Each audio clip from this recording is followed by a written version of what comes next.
सम्मानित मंच और इस बहुत ही बड़े पंडाल में बहुत भारी संख्या में उपस्थित मेरी समाज के 33 तहसीलों से और अन्य भी जगहों से आए हुए मेरी समाज के सरदारों और शायद 2 हाथों के बराबर यानी 10 की संख्या में उपस्थित मेरी महिला बहनें, आप सबको मेरा नमन, मेरा राम राम। सर्वप्रथम मैं कोटपुतली को बधाई देना चाहती हूँ। जिन भाइयों ने इस कार्यक्रम रखने की पहल करी, ये पंचायत रखने की पहल करी, आप सबको साधुवाद। समाज से जुड़े बहुत ही गंभीर और हर व्यक्ति से जुड़े विषय को लेकर आपने सबको एक शामियाना के नीचे इकट्ठा किया है। सब जगह से लोग आए हैं।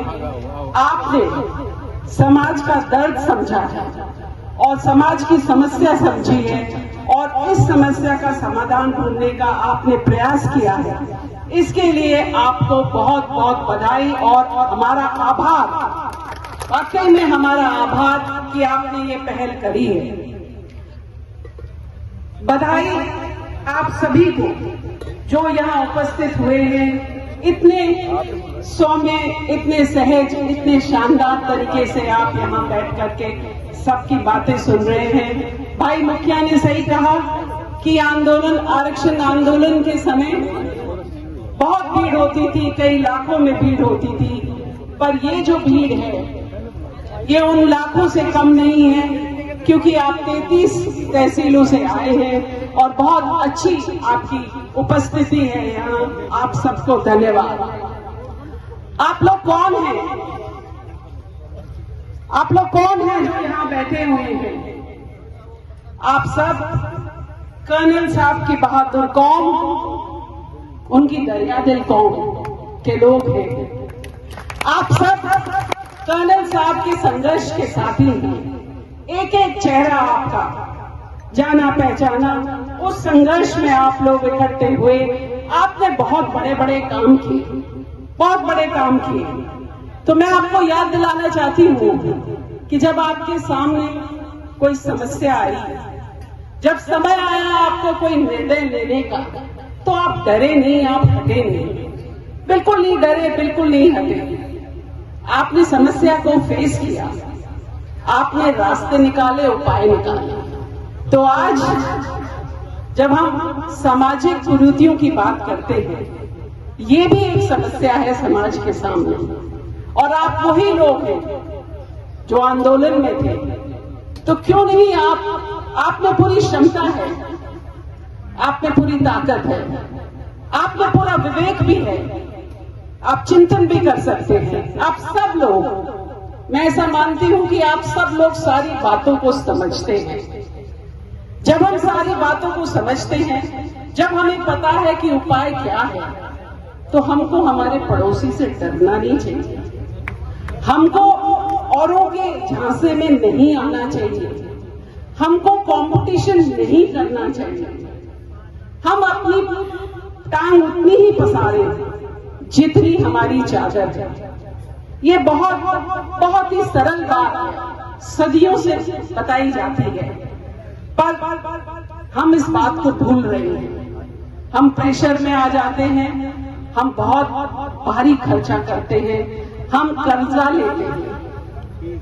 बहुत सारी कुरीतियां हैं, मैं उनको गिनाना नहीं चाहती। आपके 11 पॉइंट्स में आ गए हैं और शायद आप सबकी सहमति भी बन गई है। बहुत सारी बातों पर आप निर्णय लेंगे, उनको खत्म करेंगे। पर दहेज का भी एक मुद्दा है। मैं दहेज के बारे में इसलिए यहाँ जिक्र कर रही हूँ कि मैंने वो बहुत होनहार, बहुत काबिल, बहुत मेहनती लड़कियां देखी हैं जिन्होंने पढ़ लिख करके कहीं पहुंची हैं, पर उनके पिताओं के पास बहुत पैसे नहीं, तो उनके अच्छे घरों में रिश्ते नहीं हुए। वो मैंने देखा है। और मैंने देखा है कि आदमी अपनी जमीन बेच करके बहुत बड़ी शादी कर रहा है, बहुत बड़ा पैसा दे रहा है। वो जो बहुत ही अभद्र घिनौना नृत्य जो हम करते हैं, सर पर थाल लेकर हम नाचते हैं और दुनिया हमें देखती है, उससे बड़ा कोई और मतलब किसी भी स्वाभिमानी कौम के लिए, परिवार के लिए उससे खराब कोई बात नहीं हो सकती कि आप सार्वजनिक रूप से पैसे प्राप्त करके खुशी व्यक्त कर रहे हैं। आप खुशी नहीं व्यक्त कर रहे भाइयों, आप अपनी गुलामी व्यक्त कर रहे हैं। ये कठोर बात है जो मैं आपको कह रही हूं, पर इसके बारे में जरा सोचिए। चाइल्ड मैरिज की बात भाई मुखिया ने उठाई, बिल्कुल सही कहा। अभी भी हमारी बिरादरी में बाल विवाह हो रहे हैं। पूरे राजस्थान में कई जगहों पर मैंने देखा है, जब बाल विवाह होंगे लड़कियां पड़ जाएंगी, आपके लड़कों को छोड़ेंगी, वो विवाह नहीं टिकेंगे। आप कितनी भी पंचायत कर लीजिए, कितना भी सामाजिक प्रेशर लगा लीजिए, वो लड़कियां नहीं टिकेंगी। और एक बात और मैं आपको कह दूं कि अब लड़कियां का समय आ गया है। आपने लड़कियों को पढ़ाना शुरू कर दिया है। आपकी लड़कियां पढ़ लिख करके काबिल बन रही हैं, टीचर बन रही हैं, प्रोफेसर बन रही हैं, डॉक्टर बन रही हैं, अधिकारी बन रही हैं। अगर आप सोचते हैं कि आप वापस से उन लड़कियों को गोबर थापने के लिए मजबूर कर पाएंगे, वो स्थिति नहीं है। इस बात को समझिए। और हर आदमी, हर परिवार में अब ज्यादा बच्चे नहीं हैं, ज्यादा से ज्यादा 2 या 3 बच्चे। उसमें आपका बेटा भी हो सकता है, उसमें आपकी बेटी भी हो सकती है। तो जो कर्नल साहब कहते थे कि बेटा और बेटी दोनों को बराबर की फैसिलिटीज दो, बराबर का एजुकेशन दो, किसी को भी बेटों को ज्यादा आप करना चाहते हैं अच्छी बात है, पर बेटियों को कम न दो। और यहां मैं कहना चाहूंगी कि जो खर्चा आप अपनी बेटियों के शादियों में करना चाहते हैं, आप उनको 50 लाख, 1 करोड़, 2 करोड़, 3 करोड़, पता नहीं जो आपकी पास है आप देते हैं। मेरा अनुरोध आपसे केवल इतना है कि जब वो पढ़ रही हो उनके ऊपर 2-4 लाख ही खर्च कर दो, 2-4 लाख ही खर्च कर दो। आपको ये 5-6 करोड़ शादियों में खर्च करने की जरूरत नहीं पड़ेगी। और हाँ, आजकल आप सब जानते हैं बेटियों का पिता की संपत्ति में पूरा हिस्सा है। आप अपने मन से उसको देंगे, जब उचित समय होगा, उचित परिस्थितियां होंगी, आप उसको जरूर दीजिएगा। कोई कर्नल साहब ने बहुत सारी बातें कही। सामाजिक इमरजेंसी, मेरा पूरा समाज यहाँ पर बैठा हुआ है। मैं आपको बताना चाहती हूँ, और ये बात मैं जगह जगह पर कहती हूँ, कि आपने पॉलिटिकल इमरजेंसी नाम सुना होगा, आपने फाइनेंशियल इमरजेंसी, आर्थिक इमरजेंसी देश में लग जाती है, संविधान उसके प्रोवाइड करता है। परिवार में भी हमारे जब संकट में आ जाते हैं तो आर्थिक इमरजेंसी अपने आप को लगाते हैं। ये सिर्फ कर्नल बैंसला हैं, ये सिर्फ कर्नल बैंसला हैं जिन्होंने हमारी जैसी समाज, हम का अध्ययन करके हमारी जरूरतों को केंद्र में रखकर, उन लोगों के बीच में जाकर, लोगों की समस्याओं को समझकर उन्होंने कहा कि सामाजिक इमरजेंसी लगाए 15 साल के लिए, सोशल इमरजेंसी। सोशल इमरजेंसी का मतलब है कि हम अपने कमाई, हमारी जो कमाई है, हम सिर्फ जो जरूरी है उस पर खर्च करें, अच्छी शिक्षा और अच्छा स्वास्थ्य। और आप 10 साल, 15 साल भी कर्नल साहब ने लंबा कहा, आप 10 साल, मात्र 10 साल करके देखिए कि आप सिर्फ जरूरी चीजों पर खर्चा करें। दुनिया से डरने की जरूरत नहीं है। कर्नल साहब ने उस जमाने में मुझे पढ़ाया था, और जब वो मेरे को पढ़ा रहे थे तो लोग उनसे कहते थे, आपने सुना होगा उनके शब्दों से, उनके मुख से, कि कर्नल तू बावड़ा है, अपनी बेटी को पढ़ा रहा है जैसे दूसरे के खेत में पानी दे रहा है। आपने सुना है इस बात को। मैं बधाई देना चाहती हूँ इस क्षेत्र को कि आई थिंक विराटनगर या बांसुर कि अभी लड़की पूनम कसाना जी सिविल सर्विसेज क्वालिफाई किया है और वो अधिकारी बनी है यहाँ से, तो उनके माता पिता ने भी उनको बहुत अच्छी शिक्षा दी। और 22 साल बाद हमारी पहली लड़की राजस्थान से मैं निकली थी 2001 में, अर्चना गुजर जी टोंक से निकली, और 22-23 साल बाद पूनम कसाना और कोमल, पूनम कसाना और कोमल गुजर वो निकली। तो सोचिए, हम यहाँ हजारों की संख्या में बैठे हैं, हजारों की संख्या में बैठे हैं, और आपके इस राज्य की कोई लड़की आपकी अपनी आईएएस नहीं है। ये क्या बताती है? आप करोड़ों रुपए शादी ब्याहों में खर्च कर देते हैं, पर गुजरो आप में ये सोच नहीं कि हम अपनी एक यूनिवर्सिटी खड़ी कर दें, हम एक अपना कॉलेज खड़ा कर दें, हम एक अपना स्कूल खड़ा कर दें। नहीं बनेगी। अगर आपकी लड़कियां, आपके लड़के आईएएस आईपीएस नहीं बनेंगे तो आपकी भागीदारी प्रशासन में उतनी नहीं होगी जो जिस लेवल की आपको जरूरत है। इस बात को समझिए, इस बात को बहुत गंभीर बात है। मैं आपको कह रही हूँ, कर्नल साहब की एक और बात खर्चों को लेकर के मैं आपको बताना, याद दिलाना चाहती हूँ। शादी ब्याह में फालतू खर्चा मत करो, अपने खून पसीने की कमाई से अपनी संतानों को पढ़ाओ। भाइयों, कर्जा मत करना, कर्जा 7 पीढ़ियों को खा जाता है और जवानी से पहले ही आदमी बूढ़ा हो जाता है। चाहे तुम एक लुगड़ी को चीरकर 2 लुगड़ी कर लेना, एक धोती के 2 टुकड़े कर लेना, पीलू के पेड़ के नीचे रह लेना, पर कर्जा मत करना। कर्जा आदमी को जीते जी मार देता है। कर्नल साहब आपको कह गए हैं, एक दिन शेरवानी पहन घोड़े पर बैठकर नकली राजा बनने के लिए आपको कई सालों तक खच्चर बनकर काम करना पड़ेगा।